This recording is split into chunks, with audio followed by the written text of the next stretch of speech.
All right, welcome back. So in part one, I showed you why emails convert better than DMs.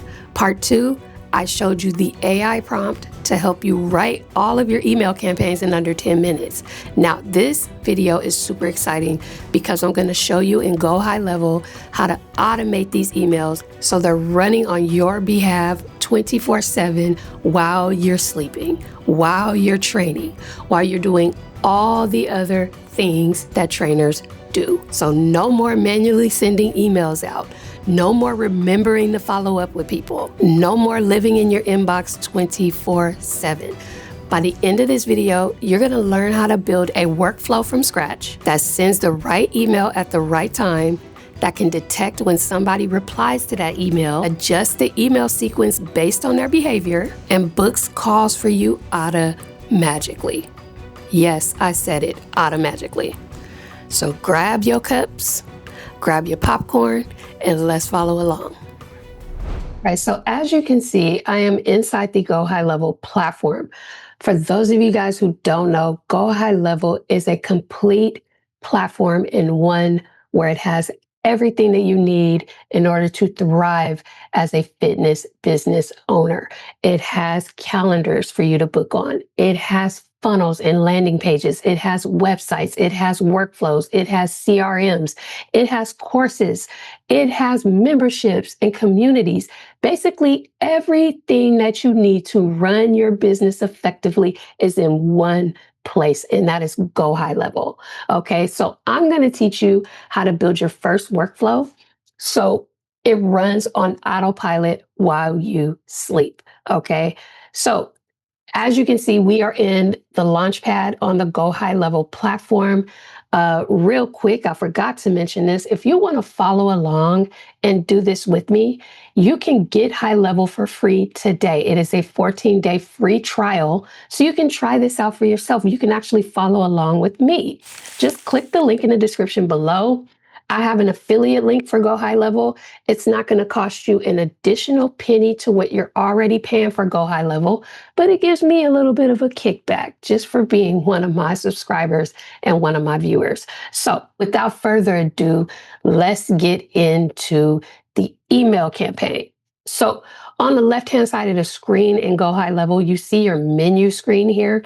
We're going to click on automation down here towards the bottom. So as you can see here, there's already a few automations that I've pre-built already, but we're going to build this one from scratch. So we're going to click on create workflow right here in the corner. And we're going to do start from scratch. And as you can see here, there is going to be a workflow. Has been recently installed an AI workflow builder.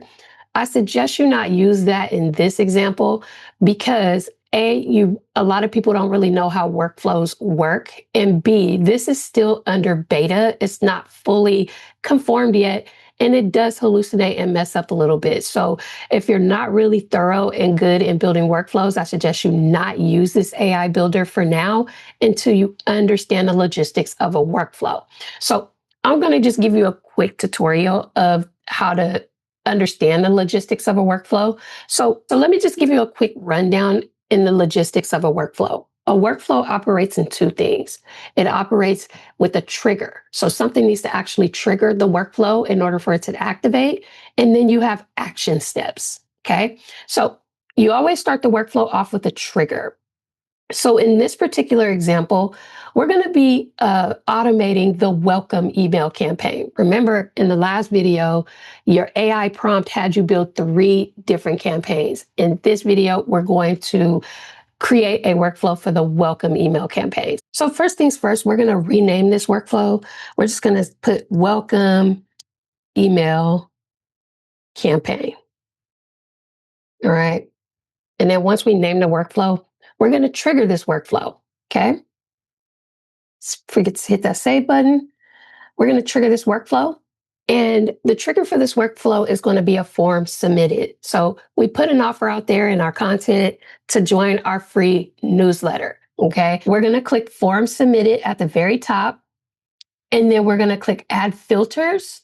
We're going to click form is, and we're going to click newsletter form. Okay. Click save trigger.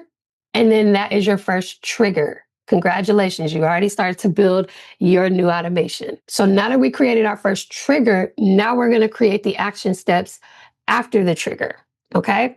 So the first action step we're going to take after the form has been triggered is we're going to tag these leads. Okay. So we're going to add a contact tag. Okay. There's already some pre-selected tags in here, but our tag that we're going to put in here is new lead. Okay. Because they're a new lead. Okay. We're going to click add new tag and save. And now we have our contact tag. So everybody who fills out a form, they're going to be tagged as a new lead. Okay. And then the next action we're going to take is we're going to send out our very first email. So click send email. We're going to entitle this welcome email. Okay. Because it's the very first one. And I'm going to show you guys a little trick between the from email and the to email. So we can leave that blank for just a second.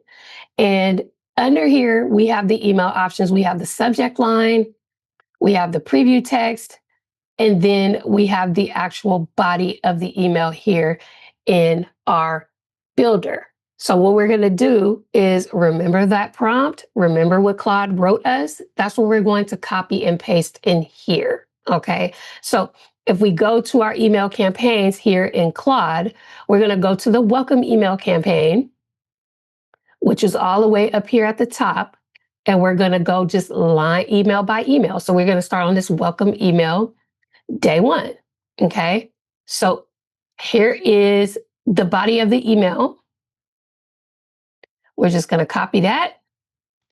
Super simple. We're going to go back over and paste it here. Okay. And make sure in these placeholders, you replace these placeholders with the appropriate place, right? So I'm going to put Shay. That's my name. I'm going to make sure I space some of these things out so it looks structured like a real email, especially in between paragraphs. Again, you don't want the email to look pre-made. You want it to look as natural as possible. Go up here, space things out, make things look professional. And there we go. Very cut and dry. Okay. We're going to go back, get the subject line. It gave us 3 different options to choose from. I like, hey, I'm so glad you're here. I like that one. So we're going to go back, add the subject line. Hey, I'm so glad you're here. I can change hey to their first name. So if we click this little tagline here, this is going to bring up something called custom values, and we can add contact first name. Okay. I could put their first name and put, I'm so glad you're here for a personal touch instead of just, hey, I'm so glad you're there. Okay. So, hey there, I'm so glad you found me. Seriously, if you're here, yada, yada, yada. See how personal and personable that sounds. Okay. So for this from name, we're going to put She Trains Fitness. And from the email, we're going to put Shay at She Trains Fitness.com. All right. And then click Save Action. And then click Save. So congratulations, you just sent your first welcome email. So after the welcome email, you don't want to just start sending emails back to back to back, right? You want to put some wait steps in there because it'll be super important of how you place the emails and how you drip the email. Okay. So next we're going to click the plus sign and we're going to add a wait step in there. Okay. So there's different types of wait steps, but in this particular email campaign, we're not just going to do a regular time delay wait step. We're going to scroll down until we see email event. Okay. So we're going to pick the first email event to wait for, and that is the welcome email. So we'll click on that and we're going to select email event. We're going to wait to see if they opened that email. Okay. We're going to wait to see if they open that email. We'll go ahead and make that timeout to be 2 days. We're going to wait 2 days. So unless they open the email within 2 days, or it waits until 2 days, it's going to go to the next step. So it's either or. So either they clicked on that email and opened it, or they did not read it, or they didn't open it. It's still going to go to the next step. This is going to matter for the next step. Okay. So we're going to click save action. We're going to save this again. So now we see conditions here in the wait step. So what will happen if the email is opened versus what will happen if it timed out and they never opened it. Okay. So if they open the email, there's going to be a series of actions here on the left-hand side of the screen. If they did not open the email, there's going to be a series of actions here on the right-hand side of the screen. Does that make sense? All right. So if they open the email, we're going to go in and we're going to send email number 2. So we go on to send email. We're going to go back to Claude and we're going to copy and paste the email number. Here we go. Copy it, come down to the body of the email, and we're going to paste in email number 2. Now, this email is a testimony about Rhonda and her transformation. Again, you're going to turn that into your own transformation. Okay. You're not going to put what Claude put. You're going to change the story, to your transformation. And also include a before and after photo of your transformation, right? You want to give people a visual of somebody's story and somebody's process. Okay, so for this example, I will put a picture of Rhonda in there before and after. I wouldn't do it in this example, just due to the privacy of my personal client. But you will want to add a picture in there for your client. Remember the placeholders now. Put your name in the name of the placeholder. I'll put that here. And then double check the email and see if everything looks right. Now, let's go line by line up to the subject line, and we're going to go back to Claude and we're going to pick the best subject to match this. I like the first one. So we're going to pick the first one. We're going to go back to GHL and we're going to put that in the subject line. Again, we'll just put email 2 here for the action name, from name, she trains, and we'll do Shay at shetrainsfitness.com. Okay, then we'll click save action and it's going to send email number 2. Okay, again, what will happen after 2 days and it times out? What we can do is 2 options here. We can either send a follow-up email to email number 1, or we can just do this. Add tag, and we can put did not open email 1. Click add new tag. This is going to let us know as the coach that this person did not open their welcome email, and it kind of scores them as a lower ticket lead than the person who opened the email. So that kind of flags me. That's more so for me than it is for the lead itself. Again, you want to make sure you put tags in there as often as possible so it can let you know as the coach what is going on. This is more of a lead scoring type of deal. Okay, so now that I've tagged it, the next step would be a go-to step. Okay, so we're just going to have this person go to the second email that I just sent. So we type in go to, it's going to give us a condition down here. We click go to, we'll click save action, and it's going to tell us what step to go to.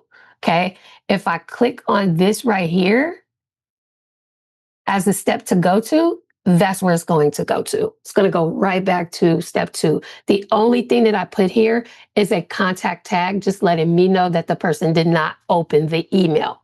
Okay. The most important email that a person should open should be the welcome email, especially if they wanted to join your newsletter. Okay. So that is an example of how you would do a go to. And now for the second email, we're going to put another wait step. Okay. I think we should do another 2 days for this wait step as well. And you have two options here. If you want to do a wait step to see if the person opened the email or not, you can do this. Just click on the first wait step and the 3 dots here, and we can click copy actions from here. If we click copy all actions from here, and if we paste it here below,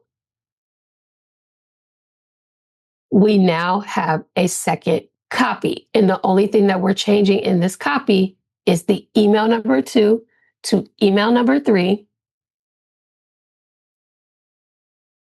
And we're going to Claude, and we're going to copy and paste email number 3 in Claude right here, which is our offer. Bam, bam. We're going to take all this out because that was in the prior email, and we're just going to paste it because it's going to be our offer. Again, make sure everything is nice and spaced out so it looks really neat. And that looks good. Again, it's putting scarcity in there. It's putting our offer in here. Here's the sale right here, so you don't have to sound salesy. This is the freaking game changer right here. When this thing is selling for you and you don't have to sell at all, here's where the magic comes in. So for everybody that has something to offer and you have a payment link right here, here is where you're going to put your payment link, right? Right here. Under your offer, all you're going to do is click the offer, click the add link here, and it's going to be the URL to your payment link, okay? And all you're doing here is just changing the name of the text that you want to go here as your offer, okay? Super simple. I'm not going to put that in there for this example, because I don't have my fitness program anymore to give you an offer. So before we wrap this video up, let me give you a few more pro tips to make this email automation run totally smooth. So the first tip I want to add is adding custom tags to your workflow. If you add a custom tag to your workflow, like email 1 opened, right? And then you remove the tag once they open it, and then you add another custom tag if they open the second email and say email 2 opened. If you go and check in your CRM where that customer actually is in their buying process, you'll know exactly where they are in the buying process. Did they open the email? Did they not open the email? Did they, ignore it? Did they reply? Things like that. It just gives you a better sense of where the person is in their buying process. The second pro tip is tracking how many times a customer has clicked on a link. In some of these emails, you're going to be inviting them to a call or maybe inviting them to buy something super low ticket. You want to track to see if the person actually clicked on the link or the frequency of people clicking on those links to let you know if that email has been placed in the right spot. Sometimes people might offer things too many times or not offer things enough. By tracking the amount of times someone clicks a link, it lets the person know if these offers are in the right spot in the campaign. So that's another pro tip. And then the final pro tip, and I cannot express this tip enough, is test your workflows, okay? As soon as the workflow has been built, put in a test email that you don't use very much to test the email workflow out to see how well it's working. Test every single link that you put in the email, test every single offer that you put in the email to make sure that it's right, because whatever you see is going to be what the lead will eventually see. And if it's off from the start, you're not going to be giving your leads a very good impression of you and what you offer. All right, now let's get real for a second, right? Have you ever felt awkward trying to sell what you do? Well, I kid it, because I used to feel the same way. That is exactly why I built a system like this, a system that works on autopilot, so you don't have to be present for the sale all the time. With workflows like this that are automating while you sleep, that are automating while you train, that are automating while you're creating content, that are just automating behind the scenes for you, it gives you peace of mind knowing that 90% of the sale is pretty much taken care of. So instead of you having a bunch of awkward conversations with the wrong people, you're left with only having real conversations with the right people. So there you have it, guys. That is the automations in a nutshell of how it works. GoHighLevel is super affordable for people who are just getting started. If you would like to use my affiliate link to join GoHighLevel, it is going to be listed in the description box below. It's not going to change what you already pay for GoHighLevel. It'll just give me a potential kickback. That's all. So try it out. It's free trial for 14 days. See how you like it. If you like it, keep it. If you don't, no harm, no foul. So if you stay to the end of this video, it just lets me know that you're super serious about your business in 2026, and I couldn't be more proud. So stay tuned for the next video as I'll be going over more tips and tricks to help your business soar. I'll see you in the next video.